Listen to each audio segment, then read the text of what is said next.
Kembali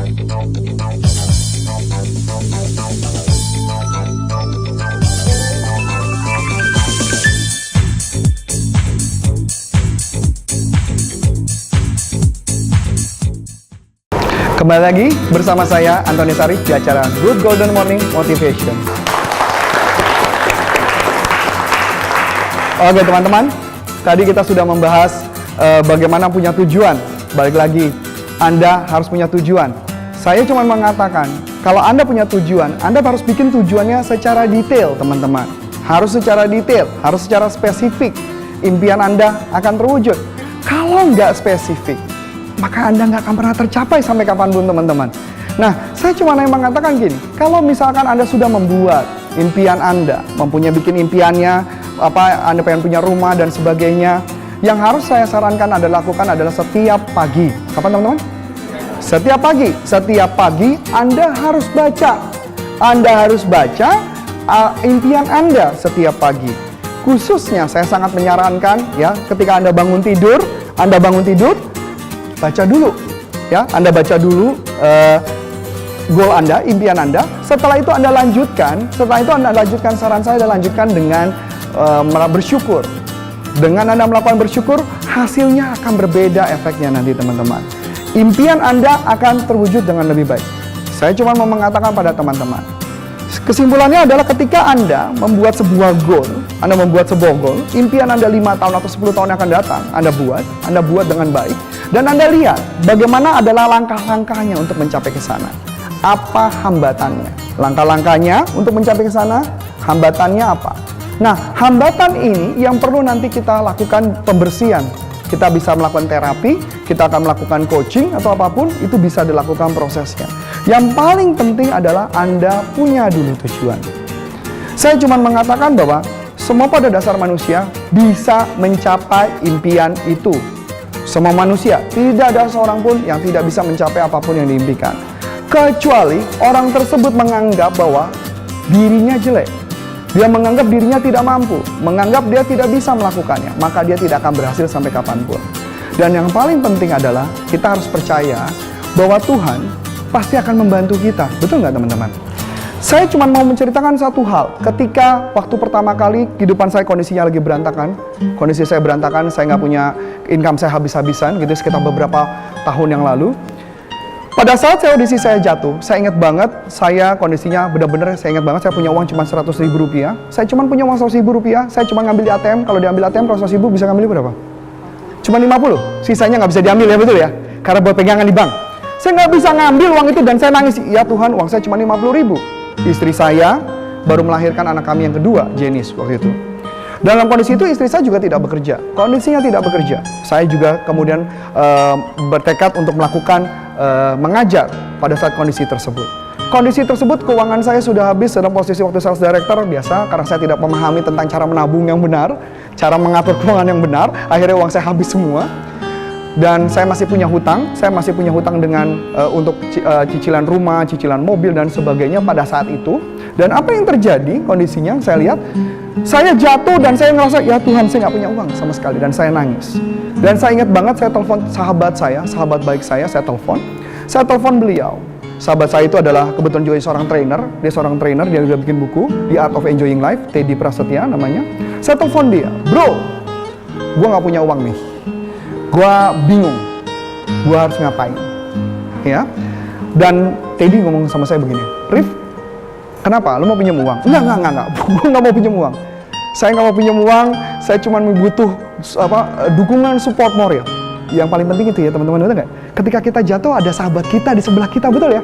Yang menelpon kita, mensupport kita, memberi semangat. Dia cuma mengatakan gini, Rif, burung saja sama Allah dikasih makan. Karena Pak Teddy Muslim, dia ngomong, burung saja mau Allah dikasih makan. Masa kita sebagai umat manusia yang lebih mulia daripada burung sama Allah, masa nggak dikasih makan sih, Rif? Dan saya nangis dan saya jatuh, dan dia cuma bilang, Rif, apakah pernah selama ini dalam kehidupan lo Allah tidak memberi lo makan? Ya enggak sih, makan nasi sama kerupuk masih ya, makan nasi sama Indomie masih gitu ya. Mungkin kalau teman-teman yang pernah kuliah itu ingat makan Indomie dulu zaman di kos-kosan. Wah, ini pengalaman pribadi kayaknya. Ya.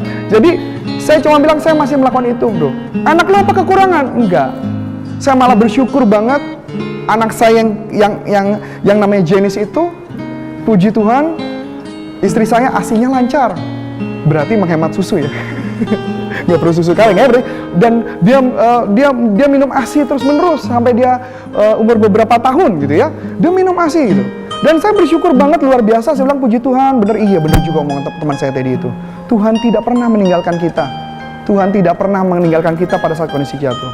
Tetapi ada satu tambahan quote yang sangat menarik, dan ini yang merubah hidup saya, teman-teman. Kalimatnya begini, betul, Tuhan memberi makan kepada burung, tetapi Tuhan tidak pernah melemparkan makanannya kepada burung. Artinya apa itu? Burung harus berusaha. Berarti kesimpulannya, Tuhan sudah memberikan keberlimpahan kepada kita. Betul?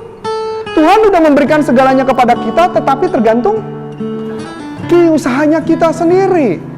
Usaha kita mau sejauh apa, teman-teman? Burung aja dikasih makan.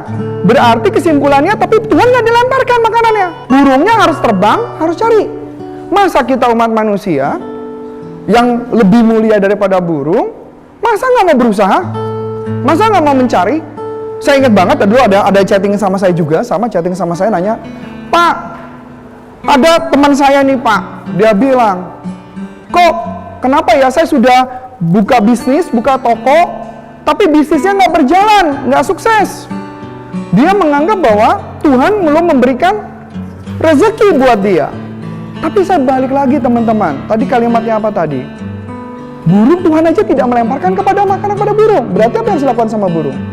Mencari. Berarti manusianya pun harus mencari.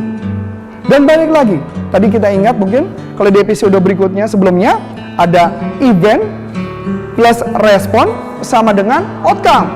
Event kondisinya dia lagi susah, responnya dia menggerutu, apakah outcome-nya apa, income-nya akan bisa menambah? Tidak akan pernah sampai kapanpun. Berarti harus dirubah adalah responnya lagi, balik lagi, teman-teman. So, dari gambaran sini saya mulai nyadari, oh gitu. Jadi mulai pelan-pelan saya ngatur set apa tujuan impian saya mau mencapai apa. Tapi kalau mau tanya, Pak, apakah mungkin bisa tercapai? Jangan pernah pertanyakan, serahkan semuanya kepada Tuhan. Yang penting kita sudah usaha dan maksimum. Ya, jadi balik lagi. Saya ingat banget, saya waktu itu pengen jalan-jalan sama istri saya. Waktu itu di tahun berapa saya lupa persisnya, 2007, 2008, saya lupa persisnya, saya ingat banget. Saya lagi kebetulan jalan-jalan ke Hong Kong, dikasih hadiah oleh perusahaan saya dari ketika penjualan. Dan menariknya adalah, si perusahaan itu, saya melihat di Hong Kong itu ada kapal, saya lupa ya, Star Cruise apa gitu ya, Virgo atau apa ya, saya lupa ya. Dan saya melihat kapal itu, saya ingat banget. Saya melihat kapal tersebut dan saya bilang, saya yakin suatu saat pasti saya akan naik di kapal itu. Dan apa yang terjadi? Setahun kemudian saya dapat gratis bersama pasangan jalan-jalan naik kapal Star Cruise yang sama. Cuman hanya membayang. Kalau ditanya, kok bisa terjadi Pak? Saya juga nggak tahu gimana caranya. So, oleh sebab itu teman-teman, kita angkat tangan kanan kita akan taruh di dada Anda, ya. Ikutin kata-kata saya, ya. Tuhan menciptakan kita jadi sebagai seorang pemenang. Saya yakin apapun hasil yang saya akan kerjakan. Tuhan menciptakan kita sebagai pemenang. Saya yakin apapun hasil yang saya kerjakan. Sekali lagi, Tuhan menciptakan kita sebagai pemenang. Saya yakin apapun hasil yang saya kerjakan. Tunjuk muka Anda, dan itu adalah saya. Yes, dan terima kasih para sahabat, excellent. Terima kasih atas kebersamaan kita hari ini, dan kita akan bertemu lagi di Good Golden Morning Motivation episode berikutnya. Sampai jumpa di acara berikutnya. Tepuk tangan buat kita semua.